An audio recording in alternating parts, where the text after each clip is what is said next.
Alright,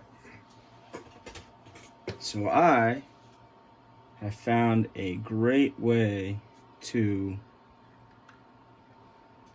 fade out letters on train cars.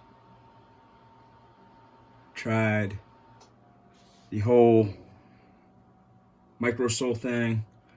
I tried rubbing alcohol. I even tried doing, pen pastel with dull coat. I couldn't get what I was looking for until I tried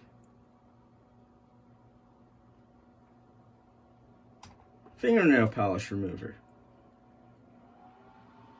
Works amazing. So, to get that faded look, or to remove the letters if you wanted to, take a Q-tip, dip it, lightly rub,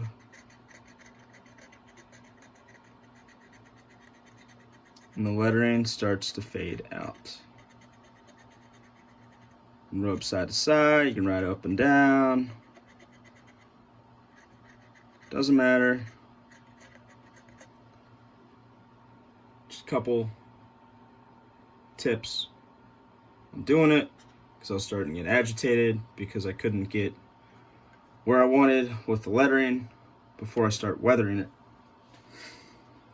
Some cars it works different. This is an Athearn. It gave a nice, almost flat blue look. It started to distort the lettering a little bit and taking the paint off the car, but that's an easy fix with how I weather things. Makes it look sloppy a little bit, but all that will work out once I'm done weathering it.